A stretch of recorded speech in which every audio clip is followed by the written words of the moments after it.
Good morning and welcome. My name is Massimo Grassotti and I'm part of the investor relations team. Today we are joined by East Capital's CIO Jacob Grapengiesser, who has just returned from Hong Kong, where he attended a large global investor conference, which we'll be hearing more about later.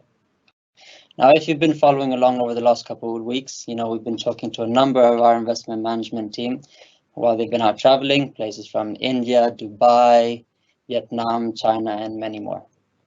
Now, over the next 15 and 20 minutes, we'll be discussing a series of topics together with Jacob, ranging from renewables to EVs, China reopening, geopolitical tensions, and hopefully pinpointing a few interesting case studies.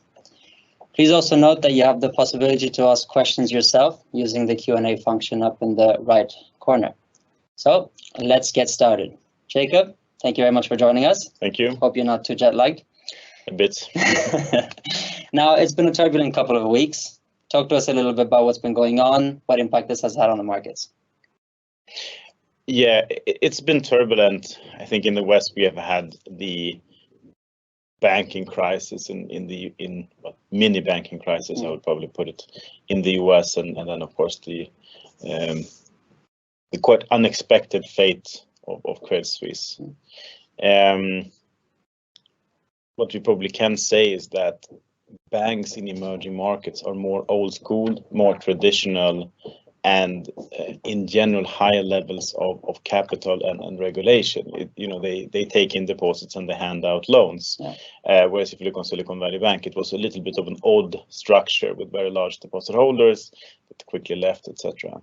So I think that the banking system in emerging markets is simply in better shape and easier to understand, which is a good thing. Mm-hmm. And even though we've seen a lot of volatility for share prices of banks both in the US and Europe in the past couple of weeks, we have not seen that in emerging markets, which I think is a bit of a sign of strength for emerging markets. Yeah, good to hear.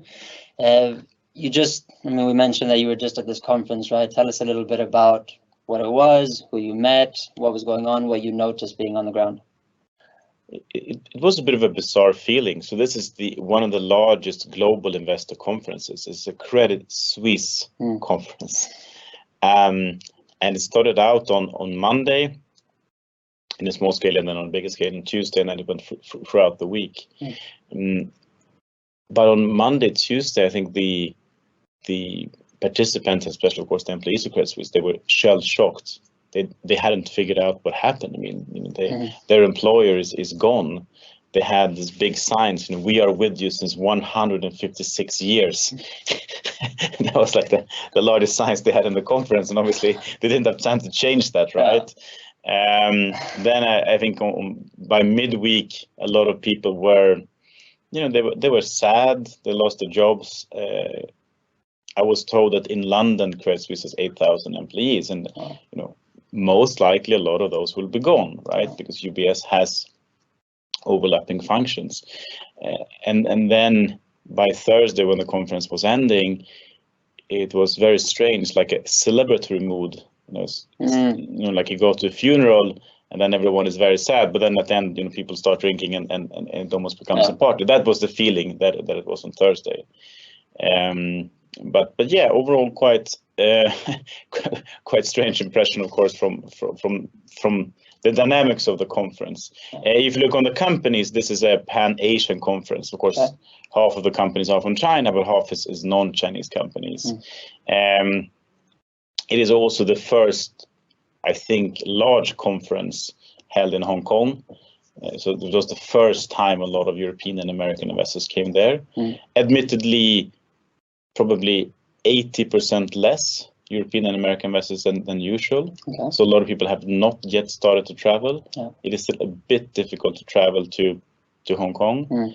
I later went to China, which is still quite closed. It is difficult to travel into mainland China. I made it, but it was relatively painful, and still people in masks and health checks and a lot of questions at the border. But of course also interesting to see. And the dynamics in Hong Kong versus Shanghai are night and day. Hong Kong is bustling, it's back to business, and the COVID lockdown in Shanghai and China in general was so long and so brutal that people are a little bit scared almost to come out, I sense. If we remain on that topic, right, I mean, what more can you tell us? Because there have been a lot of questions with regards to this reopening. What can we expect? I mean, you mentioned, night and day between Hong Kong and China. What can we really expect with regards to this reopening and the rest of the year? So the reopening in China is going to be different compared to the Europe and US. In Europe and US, governments were handing out money. People were saving this money, and once the economy opened, they had a lot of excess savings that they were spending. So the consumer was driving the recovery. At the same time, we're seeing the backlashes of this. We are seeing the high inflation. We're seeing that central banks are a little panicking and hiking up the interest rates, both in Europe and the US. In China, the approach was different. They did not hand out a lot of money. And also inflation is much lower, so they don't have the inflation problem that we have in the West. But it also means that it will not be a consumer-led recovery. People were drawing down on their savings. Maybe they don't have much savings left. Small businesses did not get any government support. So in January, February, we saw a lot of very strong numbers coming out. We saw strong sentiment. In March, it is already weaker because there isn't this buffer. I mean, it never existed. And hence, I think that the locals, especially, of course, in Shanghai, they are a bit cautious. GDP growth is probably going to be 5.5%, but it's not going to be led by consumption sector. It is going to be led by property, infrastructure, classical type of Chinese growth. Okay. No, I think it's interesting, not only if we look at our strategy or our global EM strategy, but I think as a whole, we often hear this, that China is too big to ignore, right?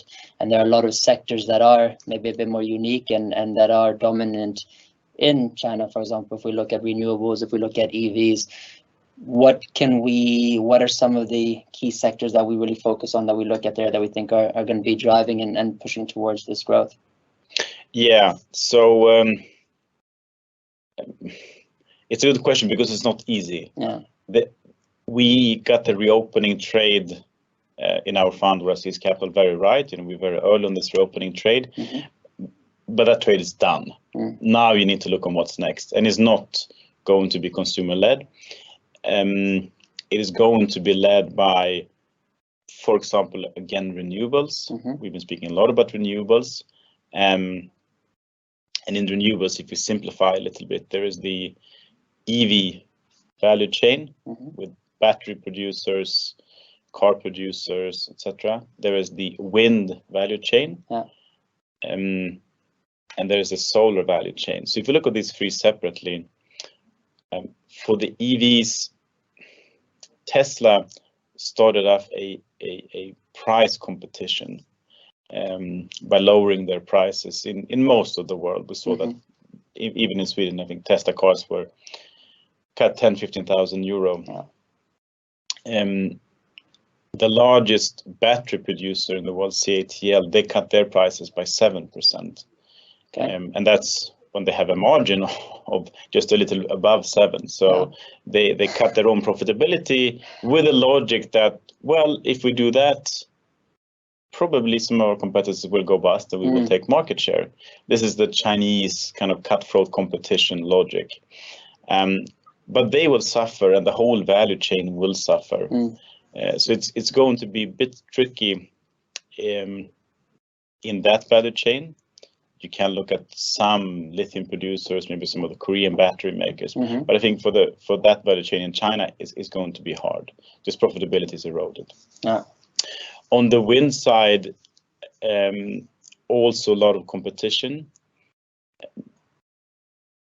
If you look on they look at renminbi per watt of capacity, but it's effectively just the cost of a turbine of a certain size. There might be price declines of 15-20%, which also erodes quite a bit of the margin. Yeah, I can imagine. So we are mostly focused on solar now. solar, you will see growth of 40% in the amount of panels installed globally this year. Wow. By 2027, solar will be the largest source of energy on this planet. And there is also a lot of competition, but at least parts of the value chain are making very good money. So that we can identify companies that are making money today and that probably will make money also next year and the year after that, combined with very high growth.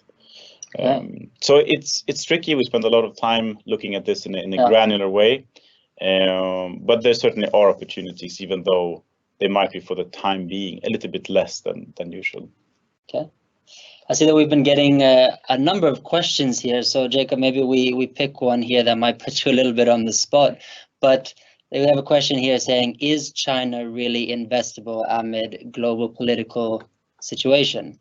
So what do you think about that?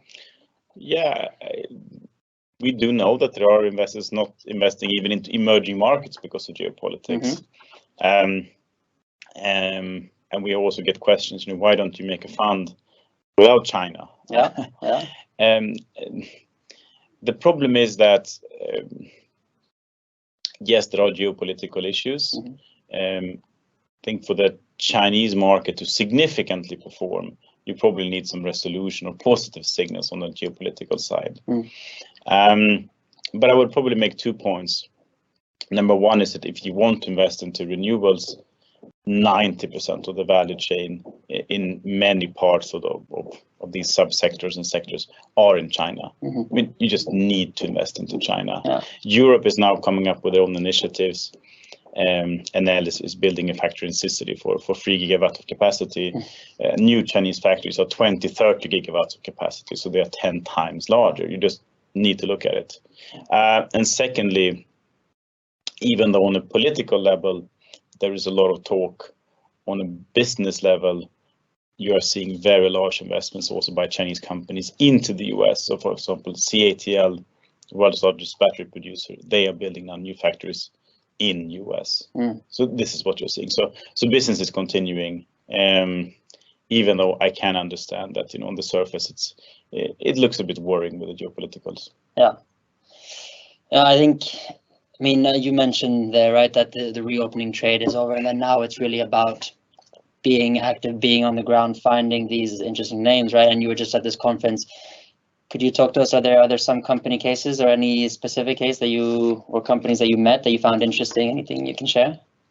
Yeah. So the way I approach it is that we know a lot of the companies. Some of them are in a portfolio. Of course, we meet with them. There were 3 of us at the conference. We had a lot of meetings together. But then, if I have a free slot, I typically just go through the list and I see, maybe there's something more. Maybe there's some company that my Chinese colleagues, they don't know about it. So a little bit randomly, to be honest, and that's sometimes how it is in life. I met with a Chinese fintech. Chinese fintechs are certainly out of favor. This company is down 90%, or even a bit more than 90%. As I said before, there is cutthroat competition. So in this particular sector, which is sort of micro lending in China, a lot of the peers simply went bust, and they're coming out of this competition. So now only 2-3 companies are left, and this company is trading at 3.5 times earnings with a dividend yield of 12% and growing at 20%. So that's a good example of a company that is completely forgotten about the market. And the market thinks that it's fintech not making money effectively, right? Which is what the stock price is telling you. It's a $1 billion market cap, which is very small in China. In Sweden, that would be relatively large, right? But in China, it's very small, so it's ignored by the market. But I think that's just one of those opportunities that you will see that you probably would never really discover unless you go there and meet them. I think this also plays to the fact that we do mention that we have a high active share, but we also find a lot of these off-benchmark names, and I suppose this is a way that you find them, right? You really have to be there. You have to sort of find these companies that others won't in a lot of ways. I think that's great. Half the companies we have in the fund are not in the benchmark at all. Which is and many of the companies you won't find in our peer funds or similar. Very unique. We've gotten a few more questions here, so we'll pick another one. But we have a question here asking, how has the Chinese market been affected of the recent bank crisis in the US and Europe? You touched a little bit about it on at the beginning here that the emerging markets are not impacted maybe quite the same way, but just touch on specifically China with regards to what's been going on.